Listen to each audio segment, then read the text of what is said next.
ప్రభునందు అత్యంత ప్రియులైనటువంటి మా ప్రియులందరికీ ప్రభునామన మీకు మా శుభావందనాలు తెలియజేస్తున్నాం.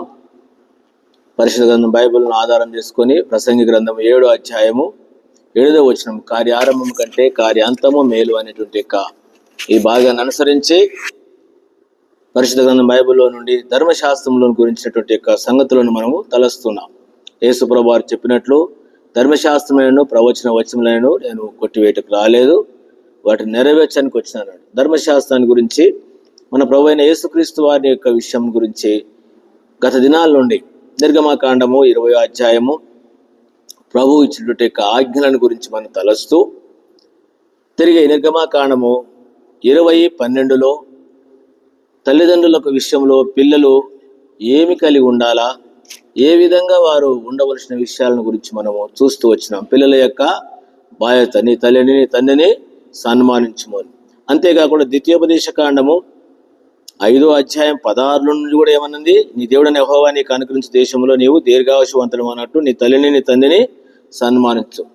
దేవుడు తల్లిదండ్రులకు లేక తల్లిదండ్రులు పిల్లలకు చెప్పినటువంటి విషయం, దేవుడు తల్లిదండ్రుల విషయంలో పిల్లలకు చెప్పినటువంటి బాధ్యత ఏమి చేయాలి తన యొక్క తల్లిదండ్రుల విషయంలో పిల్లలనేటువంటి ఈ విషయాన్ని మనం ఎరిగినాం, చూసినాం దేవుని వాక్యంలో రాయబడిన విధంగా.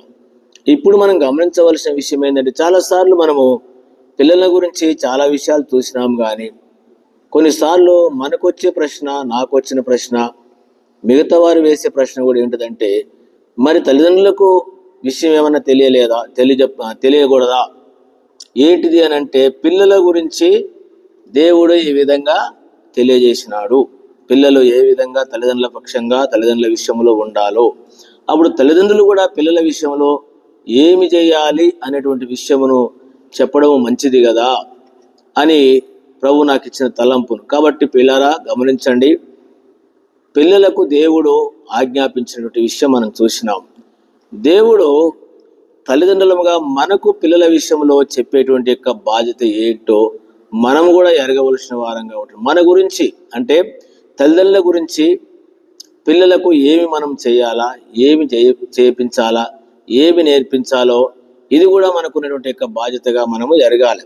ద్వితీయోపదేశ కాండము 6వ అధ్యాయము గమనించండి. 6, నీవు నీ కుమారులకును నీ కుమారుని కుమారుకును నీ దేవుడైన యెహోవాకు భయపడి నేను నీకు ఆజ్ఞాపించు ఆయన కట్టడలన్నీ ఆజ్ఞలన్నిటి నీ జీవిత దినములన్నిటిను గైకొనుచు నీవు దీర్ఘాయుష్మంతుడు వగినట్లు మీరు స్వాధీనపరచుకొనుటకు ఏరు దాటి వెలుచున్న దేశమందు మీరు జరుపుకున్నటకు మీకు బోధింపవలనని మీ దేవుడైన యెహోవా ఆజ్ఞాపించిన ధర్మమంతయు అనగా నా కట్టడలు విధులు ఇవే. గమనించండి, నీవును నీ కుమారుడును నీ కుమారుని కుమారుడును. ఇప్పుడు దేవుడు తల్లిదండ్రుల విషయంలో తల్లిదండ్రులు ఏం చేయాలో కుమారులకు అనేటువంటి విషయం మనకు కనబడతా ఉంది.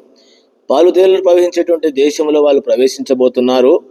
వాళ్ళు అక్కడ ఏం జరిగించాలి కాబట్టి 3వ వచనం, కాబట్టి ఇశ్రాయేలు నీ పితరుల దేవుడైన యెహోవా నీతో చెప్పిన ప్రకారము పాలుతేళ్లు ప్రవహించు దేశంలో మేలు కలిగి బహుగా వృద్ధి నొందినట్లు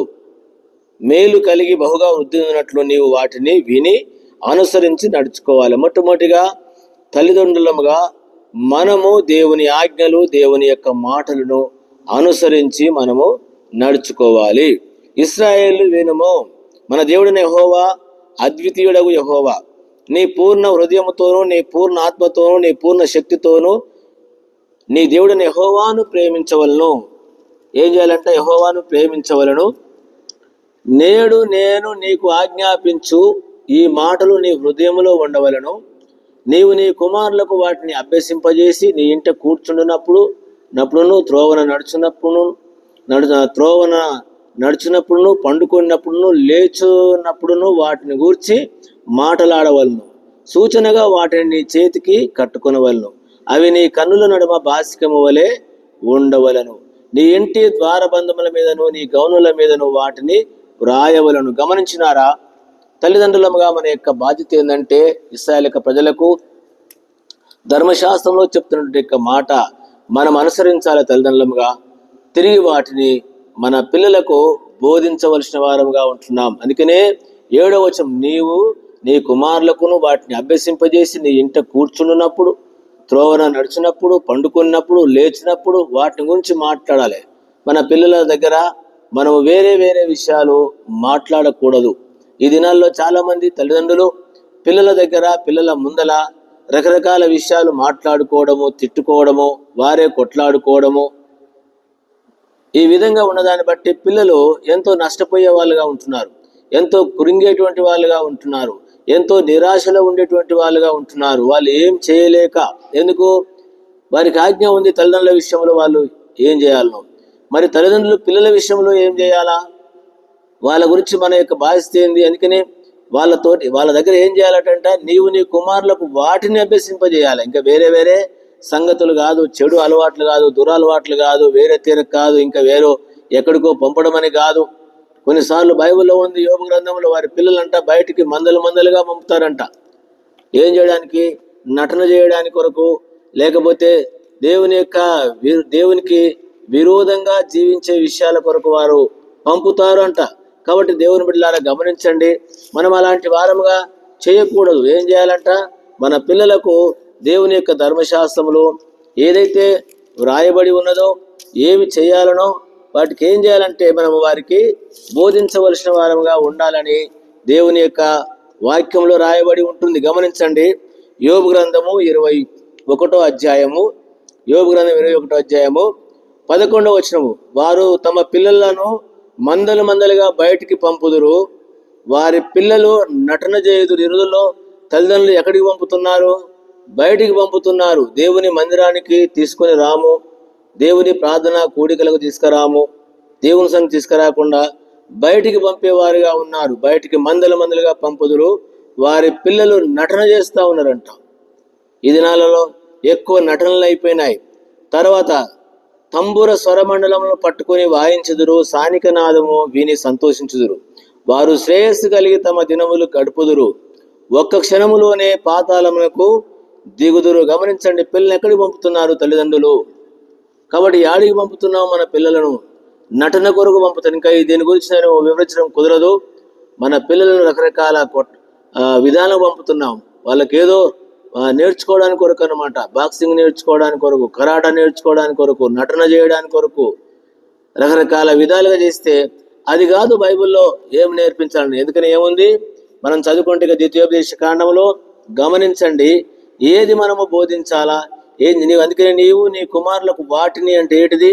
దేవుని యొక్క ధర్మశాస్త్రాన్ని, దేవుని యొక్క ధర్మ విధులను మనము బోధించ బద్దులమై ఉంటున్నాం. అందుకని వాటిని మనము అనుసరించాలి, మన పిల్లలకు వాటిని బోధించాలి, వాటి గురించే మాట్లాడాలి. కానీ వేరు విషయాలు పిల్లల ముందర మనం మాట్లాడుకోకూడదు. ఈ రోజుల్లో తల్లిదండ్రులు పిల్లల ముందర రకరకాల బూతులు మాట్లాడుకోవడం, ఇష్టానుసారంగా కొట్లాడుకోవడం.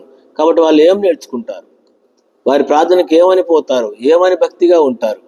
కాబట్టి వాళ్ళు ముందే ఆ మాత్రం అనుకుంటే, అందుకొరకనే గమనించవలసిన విషయం ఏంటి? ఇంటి ద్వార బంధముల మీద నీ గౌన్ల మీద రాసుకోవాలి. ఈ మాటను బట్టే హెబ్రోను యొక్క సహవాసములో, మందిరాలలో కానీ, ఇళ్లలో కానీ దేవుని వాక్యము మనం పెట్టుకుంటానికి ధైర్యం కలిగి ఉన్నాం. ఒకప్పుడు వాక్యాలు మందిరాలనే రాసుకునే వాళ్ళు అన్నట్టు లేకుండా పోవచ్చు అనుకుంటున్నాను నేను ఏంటంటే వారికి చూస్తే. కాబట్టి ఇప్పుడు అన్ని మందిరాలలో కానీ, ఇళ్లలో కానీ వాక్యాలు ఉన్నాయంటే ఎందుకంటే అవి మన ఇంట్లో పెట్టుకోవాల్సిన వారంగా ఉంటున్నామని. అందుకొరకనే గమనించండి, ద్వితీయోపదేశ కాండము 6వ అధ్యాయం 10లో అంటాడు, నీ దేవుడిని యెహోవా నీ పితరుడైన అబ్రహాము, ఇస్సాకు, యాకోబులతో చేసిన ప్రమాణం బట్టి నిన్ను ఆ దేశంలో ప్రవేశపెట్టి నీవు కట్టని గొప్ప మంచివాగు పురములను ఇవన్నీ కూడా నీకు ఇస్తాడు. నీ పితరుడు అంటే అబ్రహాముని గురించి, నేను అబ్రహాము గురించి ఒక విషయము చెప్పాలని తలస్తూ ఉన్నాం. ఆదికాండము 18వ అధ్యాయంలో గమనించండి, ఈ విధంగా రాయబడి ఉంటుంది. ఆదికాండము 18 వచనంలో, ఆదికాండము 18 వచనంలో గమనించండి, దేవుడే చెప్తున్నటువంటి మాట. అబ్రహాము నిశ్చయముగా బలము గల గొప్ప జనమగును, అతని మూలమున భూమిలోని సమస్త జనములు ఆశీర్వదించబడును. ఎట్లనగా యెహోవా అబ్రహామును గూర్చి చెప్పినది అతనికి కలుగజేయనట్లు తన తరువాత తన పిల్లలు తన ఇంటివారును నీతి న్యాయములు జరిగించుచు యెహోవా మార్గమును గైకొనుటకు అతడు వారికి ఆజ్ఞాపించున్నట్లు నేను అతన్ని ఎరిగి ఉన్నాను. గమనించండి, నీతి న్యాయములు జరిగించుచు యెహోవా మార్గములను గైకొనుటకు అతడు ఎవరికి తమ పిల్లలకు బోధించేవాడుగా. అందుకనే అబ్రహాము యొక్క బోధించిన దాన్ని బట్టి ఇస్సాకు యొక్క విధేయత, ఇస్సాకు విషయం మనం ఎరగగలం. కాబట్టి దేవుని బిడ్డలారా, మనం ఏమి చేయాలి అంటే మన పితరులు ఏదైతే ఎరిగినారో అది మనము వారికి బోధించవలసిన వారముగా ఉంటున్నాం. కీర్తనలు 71వ అధ్యాయము, కీర్తన 71లో ఈ విధంగా వ్రాయబడి ఉన్నటువంటి భాగము నేను చదువుతున్నాను, గమనించండి. 71వ కీర్తన 16వ వచనం లేక 17. దేవా, బాల్యం నుండి నీవు మాకు బోధించుతూ వచ్చితివి, ఇంతవరకు నీ ఆశ్చర్య కార్యమును మేము తెలుపుతూనే వచ్చితిమి. దేవా, వచ్చు తరమునకు నీ బాహుబలమును గూర్చియు పుట్టబో వారి అందరికీ నీ శౌర్యమును గూర్చియు నేను తెలియజెప్పునట్లు తలనెరసి వృద్ధుడనై ఉండు వరకు నన్ను విడవకుము. గమనించండి, ఏం చేస్తారా? పుట్టబోయేటువంటి వారికి ఏం చెప్పాలా? దేవుని యొక్క ఆశ్చర్య కార్యాలను గురించి. ఇది దేవుని బిడ్డలకు చెప్పినటువంటి మాట. 78వ కీర్తన కూడా గమనించండి, మొదటి నుండి. నా జనులారా, నా బోధకు ఆలకించుడి, నా బోధకు చెవియొగ్గుడి. నా నోటి మాటలకు చెవియొగ్గుడి. నేను నోరు తెరిచి ఉపమానం చెప్పేదను, పూర్వకాలపు గూఢ వాక్యములను తెలియజెప్పేదను. మాకు తెలిసిన సంగతులను, మా పితరులు మాకు వివరించిన సంగతులను చెప్పేదను. యెహోవా స్తోత్రార్య క్రియలను, ఆయన బలమును, ఆయన చేసిన ఆశ్చర్య కార్యములను దాచకుండా వాటిని వారి పిల్లలకు మేము చెప్పేదము. రాగల దినముల్లో పుట్టబోవు పిల్లలు దాన్ని నెరుగునట్లు, వారు లేచి తమ పిల్లలకు దాన్ని వివరించినట్లును, వీరును దేవుని యందు నిరీక్షణ గలవారై దేవుని క్రియలను మరవకయుండి యథార్థ హృదయులను. కాబట్టి మరవకయుండి వారి పితరులు లేచి వారు చెప్తున్నారు. కాబట్టి మనము మన పిల్లలకు చెప్పవలసిన వారంగా ఉంటున్నాం. ఏది? దేవుని యొక్క సత్యాలను గురించి వారికి చెప్పాలి. అందుకనే దేవుని బిడ్డలుగా ఈ విషయాలను మనము చాలా సంగతులు ఎరగలం. కొన్నిసార్లు ఇవి మనం చెప్పడం ద్వారా వారు ఏం చేస్తారంటే దేవుని వాక్యాన్ని అనుసరించి సత్యాన్ని ఎరుగుతారు. బైబిల్లో కొన్నిసార్లు కొన్ని విషయాలు చెప్పనటువంటి వాళ్ళని గురించి కూడా ఒక మాట వ్రాయబడ్డట్టు నేను చదువుతున్నాం. 1 సమూయేలు గ్రంథము 2వ అధ్యాయంలో ఇక్కడ ఏలీ కుటుంబం గురించిన విషయాలను గురించి, ఏలీ కుటుంబం గురించి చెప్పబడిన మాట గమనించండి. ఈ యొక్క 2వ అధ్యాయము మీరు చదువుకోండి. వారు ఏలీ పిల్లలు ఏ విధంగా ఉన్నారో ఆ విషయంలో తాను గద్దించలేదు, గట్టిగా చెప్పలేదు. కాబట్టి చెప్పలేదు, ఎందుకంటే వాళ్ళు చెప్పినా వినలేదంట. నా కుమారులు అంటాడు 24లో 2:24, నా కుమారులా ఇలా చేయవద్దు, నాకు వినబడింది మంచిది కాదు. యెహోవా జనులను మీరు అతిక్రమింపజేయుచున్నారు. నరుడు తప్పు చేసిన దేవుడు విమర్శ చేయును గాని, ఎవరైనా యెహోవా విషయంలో పాపం చేసిన వాని కొరకు ఎవడు విజ్ఞాపన చేయును. అయితే యెహోవా వారిని చంపదలిసి ఉండను గనుక వారు తమ తండ్రి యొక్క మొరను వినకపోయిరి. బాలుడగు సమయం తండ్రి యొక్క మొరను ఏం చేయట? ఇక్కడ ప్రేమపూర్వకంగా కావచ్చు వాళ్ళు చెప్తూ వచ్చారు. కొన్నిసార్లు మనం అదే తలుస్తూ ఉంటాం. 3వ అధ్యాయం గమనించండి. 1 సమూయేలు గ్రంథము 3:13 వచనం. తన కుమారులు తమను తాము శాపగ్రస్తులుగా చేసుకొనుచున్నారని తానెరిగియు వారిని అడ్డగించలేదు గనుక అతని ఇంటి వారికి నిత్యమైన శిక్ష విధింతునని నేను అతనికి తెలియజేసి ఉన్నాను. ఎవరి గురించి దేవుడు మాట్లాడుతున్నాడు? తన కుమారులు తమను తాము నాశనం చేసుకొనుచున్నారని తాను ఎరిగి ఉండి వారిని ఏం చేయాలి? అడ్డగించలేదు. కాబట్టి దేవుని బిడ్డలుగా, తల్లిదండ్రులుగా మనం ఏం చేయాలంటే వారికి మనం తెలియజెప్పవలసిన వారంగా ఉంటున్నాం. ఇది మన యొక్క బాధ్యత. కొన్నిసార్లు మనం ఏం చేయవలసిన వారంగా ఉంటున్నామంటే వారికి ఖచ్చితంగా చెప్పవలసిన వారంగా ఉంటున్నాం. ఇది దేవుని యొక్క వాక్యంలో. కొత్త నిబంధనలు కూడా నేను కొన్ని విషయాలు మీ గ్రహింపులో తీసుకొని రావాలని తలుస్తున్నాం. ఎఫెసీ పత్రిక 6వ అధ్యాయము గమనించండి. 4వ వచనం, 1 నుంచి 3 వచనాలు పిల్లల గురించే రాయబడి ఉంటుంది. మీ తర్వాత చదువుకోండి. పిల్లల గురించే రాయబడి ఉంటుంది. అయితే 4వ వచనం, తండ్రులారా మీ పిల్లలకు కోపము రేపక ప్రభు యొక్క శిక్షలోను బోధలోను వారిని శిక్షలోను అంట. కాబట్టి ఏం చేయాలంట? కోపము రేపకుండా. అంటే కొన్నిసార్లు వాళ్ళకు కోపం వస్తుంది మనం చెప్పే మాటలు. అందుకనే ఏలి ఏం చేసినాడు? వారికి కోపము రేపకుండా కుమారులారా అని చెప్తే వాళ్ళు ఏం చేయలేదు, వినలే. కొన్నిసార్లు వారిని ఏం చేయాలంట? పిల్లలను కోపము రేపక ప్రభు యొక్క శిక్షలోను బోధలో వాళ్ళని పెంచాలంట. శిక్షలు అంటే వారికి పిల్లోనికి ఏది అవసరమో శిక్ష. ఈ రోజుల్లో మనము శిక్షించం మన పిల్లలను. వాళ్ళు ఏమైనా చేసుకుంటారో ఏమో, ఇట్లంటే వాళ్ళు అట్లయిపోతారో ఏమో అని చెప్పేసి అనుకుంటూ ఉంటున్నాం. కాబట్టి వాళ్ళు కోపపడుతున్నారని చెప్పేసి, వాళ్ళు బాధపడుతుందని చెప్పేసి మనం ఇక్కడ చేయకపోతే ఒకరోజు మనము బాధపడవలసిన వారంగా ఉంటున్నాం. కొలసీ పత్రిక 3వ అధ్యాయము 3:21 తండ్రులారా మీ పిల్లల మనసును కుంగకున్నట్లు వారికి కోపం పుట్టించొద్దు. ఈ మాట చెప్తా ఉంటారు తల్లిదండ్రులు. మీరు ఇట్లెందుకు చేస్తున్నారు? కోపం పుట్టించొద్దు ఉంది కదా, మా కోపం ఎందుకు తీసుకుని వస్తున్నారంటే తల్లిదండ్రుల యొక్క బాధ్యత మేరకు వారిని శిక్షించాలా, వారిని ప్రేమిస్తున్నాం కాబట్టి వారికి ఏం చేయాలి? చక్కని దేవుని వాక్యాన్ని అందించాలా. ఇప్పుడు మనం చూసినాము కీర్తనల గ్రంథంలో ఏ విధంగా వ్రాయబడి ఉన్నదో. ఇంకొక మాట కూడా చూడండి, సామెతల గ్రంథంలో ఉన్నటువంటి కొన్ని విషయాలు నేను మీకు గుర్తు చేయాలని తలస్తూ ఉన్నాం. సామెతల గ్రంథము 1వ అధ్యాయం. దేవుని బిడ్డలారా, చాలా సత్యాలు ఉన్నాయి. కొన్నిసార్లు పిల్లల గురించి మనము చెప్పకపోతే, శిక్షించబడకపోతే, వాళ్ళని కొన్నిసార్లు శిక్షించకపోతే 1:18 ఈ విధంగా ఉంది. సామెతల గ్రంథము 1:18 తమను తామే. సామెతల గ్రంథము 1 అధ్యాయంలో దేవుని పిల్లలుగా మనం ఏ విధంగా ఉండాలనో, మనం ఏమి బోధించాలనో ఈ విషయాన్ని గురించి చక్కగా రాయబడి ఉన్నటువంటి సంగతిని మనము చూడగలము. దేవుని బిడ్డలముగా ఇది మనము ఎరుగుదాం.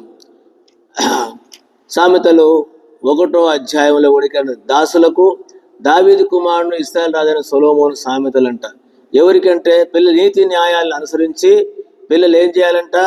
నీతి సూత్రాలను నేర్చుకున్నట్లు వారికి ఇవన్నీ కూడా ఈ సామెతల గ్రంథము ఎంతో వివరంగా వ్రాయబడిన సంగతులను మనము చూడగలం. అందుకే ఇంకా ఇందులో చాలా విషయాలు దేవుని బిడ్డలుగా మనకు వ్రాయబడిన సందర్భం మనకు కనబడుతూ ఉంటుంది.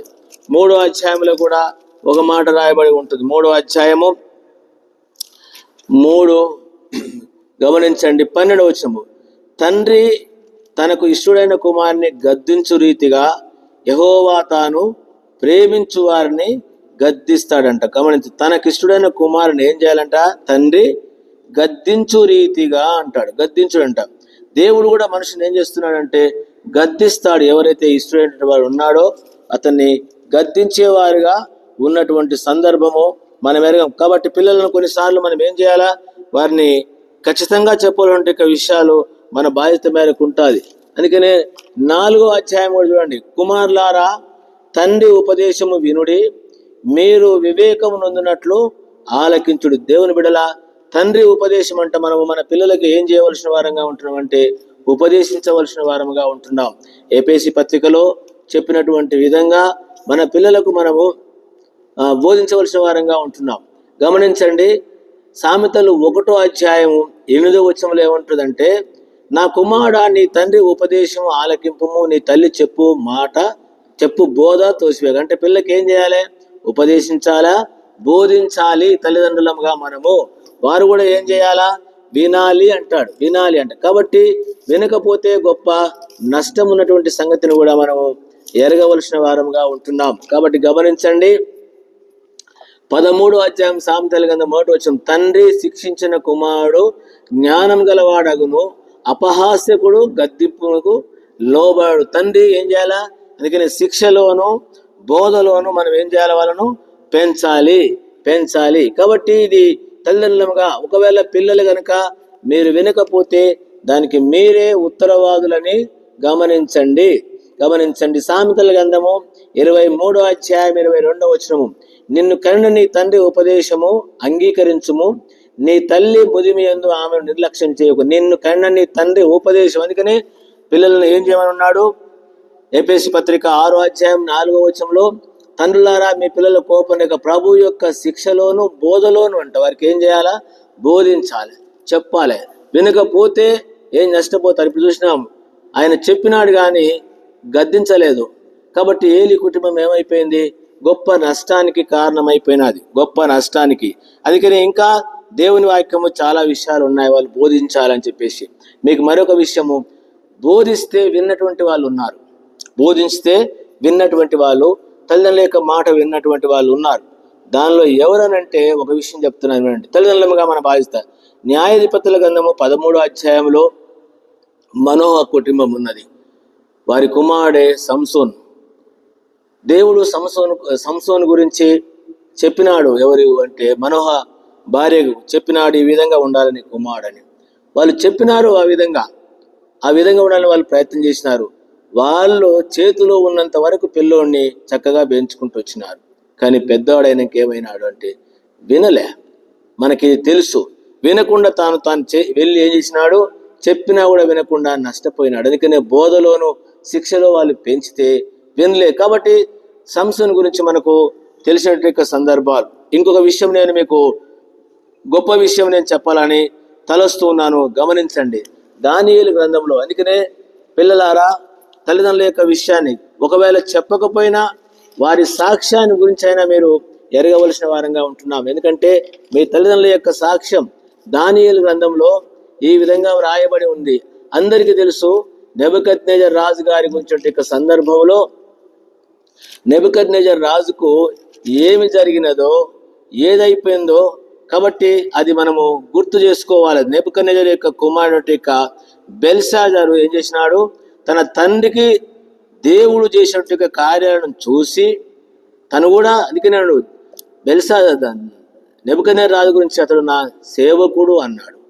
ఒకప్పుడు దేవునికి విరోధంగా ఉన్న వ్యక్తే దేవుని సేవకుడు అయినాడు.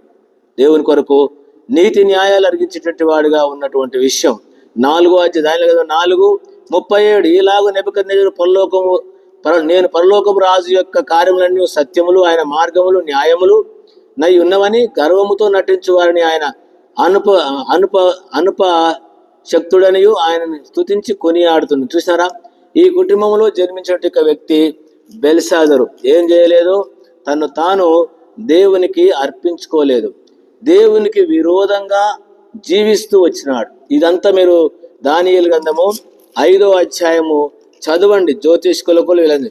ఇక్కడ అతని గురించి ఏం రాయబడిందంటే మెనే టెకేల్ ఉఫార్సిన్ అనే మాట రాయబడి ఉందంటే ఏం చేసినాడు, దేవుడు అతని ప్రభుత్వ విషయములు లెక్క చూసి ముగించేసినాడు.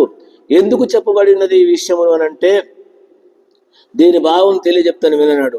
గమనించండి, దానియేలు గారి ఈ విషయములను తనకు చెప్తూ వచ్చినాడు. నీ బహుమానాలు నీ వద్ద ఉంచుకో అని 18వ వచనం. చిత్తగించు మహోన్నతుడగు దేవుడు మహాదశను 18:5-18 మహాదశను రాజ్య ప్రభావమును ఘనతను నీ తండ్రి యగు నెబుకద్నెజరుకి ఇచ్చెను. దేవుడు అతనికిట్టి మహాదశ ఇచ్చినందున తాను ఎవరిని చంపగోరనో వారిని చంపెను, ఎవరిని రక్షింపగోరనో వారిని రక్షించను, ఎవరిని హెచ్చింపగోరనో వారిని హెచ్చించను, ఎవరిని పడదోయనో వారిని పడవేశను. కాబట్టి సకల రాష్ట్రములకు ఆయా భాషలో మాట్లాడు వారును అతనికి భయపడుచు అతని ఉండేది. అయితే అతడు మనసున అతిశయించి బలాత్కారం చేయుటకు అతని హృదయమును కఠినపరచు చేసుకొనగా దేవుడు అతని ప్రభుత్వమును అతని యుద్ధ నుండి తీసి అతని ఘనతను పోగొట్టను. అప్పుడు అతను మానవుల యుద్ధ నుండి తరుమబడి పశువుల వంటి మనసు గలవాడాయను. మహోన్నతుడకు దేవుడు మానవుల రాజ్యంలో ఏలుచు ఎవరిని స్థాపించకూడని వారిని స్థాపించునని అతడు తెలుసుకునే వరకు అతడు అడవి గాడుల మధ్య నివసించుచు పశువులే గడ్డి మేయుచు ఆకాశపు మంచు చేతను తడిసి శరీరమును గలవాడాయను. బెల్షాజరు అతని కుమారుడవగు నీవు ఈ సంగతి అంతయు ఎరిగియుండియు నీ మనసును అణుచుకొనక, గమనించండి, ఈ కుమారుడు ఏం చేయలే, బెల్షాజరు నెబుకద్నెజరు రాజు జరిగినటువంటి సంగతిని తాను ఎరిగియుండి కూడా తన మనసు అణుచుకోలేదంట. అణుచుకొనక పరలోకమందున్న ప్రభువు మీద నీవే ఏం చేసినావు, హెచ్చించుకుంటువి. ఎట్లనగా నీవును నీ అధిపతులను నీ రాణులను నీ ఉపదేశములను దేవుని ఆలయ సంబంధము ఉపకరణములు ద్రాక్షరసం పోసి త్రాగవలనని వాటిని తెచ్చుకొని వాటిలో త్రాగుచు చూడనైనను విననైనను గ్రహింపనైనను చేతగాని వెండి బంగారు ఇత్తడి ఇనుము కర్ర రాయి అను వాటితో చేయబడిన దేవతలను స్తుతించరు గాని నీ ప్రాణమును నీ సకల మార్గములు ఏ దేవుని వశములో ఉన్నవో అవి నీవు గణపరచలేదు. నీ తండ్రికి జరిగినటువంటి సంగతులు నీవు ఎరుగుదువు కాబట్టి నువ్వేం చేయలేదు, అణుచుకోలేదు. కాబట్టి దేవుని బిడ్డలారా, ఏలీ కుటుంబ విషయం మనం ఎరుగుదుము, చెప్పినాడు కానీ గద్దించలేదు, వాళ్ళు వినలేదు. దాన్ని బట్టి గొప్ప నష్టానికి ఇక్కడ నేను ఒక అన్య రాజుల గురించి మీకు తెలియజేస్తూ ఉన్నాను. నెబుకద్నెజరు రాజు యొక్క కుటుంబంలో జరిగిన సంగతి, తిరిగి అతని యొక్క కుమారుడు బెల్షాజరు రాజు గురించినటువంటి విషయం. ఈ దినముల్లో కూడా తల్లిదండ్రులుగా మన బాధ్యత మేరకు మనం చెప్పవలసిన వారంగా ఉంటున్నాం. వారు వెనుకపోతే ఒకటి సంసోన్ గారి గురించి, రెండవది ఏలీ కుటుంబాన్ని గురించి, మూడో విషయం మనం చూస్తే బెల్షాజర్ రాజు గురించి 24వ వచనం. కావున ఆయన ఎదుట నుండి ఎరచెయ్యి వచ్చి ఈ వ్రాతను వ్రాసిన శాసనం ఏమనగా మేనే మేనే టేకేలు పార్సిన్. ఈ వాక్య భాగం అనగా మేనే అనగా దేవుడు నీ ప్రభుత్వ విషయములు లెక్క చూసి దాన్ని ముగించను. టెకేలు అనగా ఆయన నిన్ను త్రోసలో దూచగా నీవు తక్కువబడితివి. పెరేస్ అనగా నీ రాజ్యం నీ యొద్ద నుంచి విభజించబడి మాదీయులకును పారసీకులకు ఇయ్యబడును. బెల్షాజరు ఆజ్ఞేయగా వారు దానియేలుకు ఊదారంగు వస్త్రం తొడిగించి అతని మెడ మీద బంగారపు హారం వేసి ప్రభుత్వం చేట్లు అతడు మూడో వంటి వాడగాను. ఆ రాత్రి ఎందే కల్దీల రాజు బెల్షాజరు అతుడాయను. గారి ఆరంభము కంటే కార్య అంతము మేలు, కార్య ఆరంభము కంటే కార్య అంతము మేలు. ప్రియులారా, ఈ మాటలు వింటే ఇక మనము తల్లిదండ్రులుగా మన పిల్లల విషయంలో మనం చేయవలసిన విషయం. పిల్లలారా, మరలా మీకు చెప్పే విషయం ఏంటంటే ఈ విషయాలను ఎరిగి మనం జీవించవలసిన వారం. ఇంకొక విషయం ఏంటంటే పిల్లల ముందు మన తల్లిదండ్రులుగా మనం జీవించడం, దాన్ని చూసి వాళ్ళు నేర్చుకోవాల్సిన వారు. అలా ఏం చేయలేకపోయినారు, వాళ్ళు నేర్చుకోలేదు. నేర్చుకోకుండా పోయినటువంటి వాళ్ళలో సంసోను చూసినాం, ఏలీ కుటుంబాన్ని చూసినాం, ఇక్కడ బెల్షాజర్ రాజు. కాబట్టి ఏ జాబితాలో ఉన్నామో ఎరిగి దేవుని బిడ్డలుగా నష్టపోవద్దని, కార్య ఆరంభం కంటే కార్య అంతము మేలంటే విషయాన్ని ఎరుగుదాము. ఆ విధంగా ప్రభు కొరకు మనము మన పిల్లలు జీవించే వారంగా ఉందాం. ప్రభు ఆ విధంగా మనకు సహాయపడును గాక. ప్రియ తండ్రి, బాగా దీవించి మీరు ఆశ్రయించి మరి ఇచ్చిన కోసం చెల్లిస్తూ యేసునామమున ప్రార్థన చేరుకుంటున్నాను తండ్రి, ఆమేన్. మన తండ్రి దేవుని యొక్క ప్రేమ, మన ప్రభువైన యేసుక్రీస్తు కృప, పరిశుద్ధాత్మ సహవాసం మనందరి తోడయుండును గాక. ఆమేన్. ప్రైజ్ లార్డ్ అండి. మీ అందరికీ వందనాలు.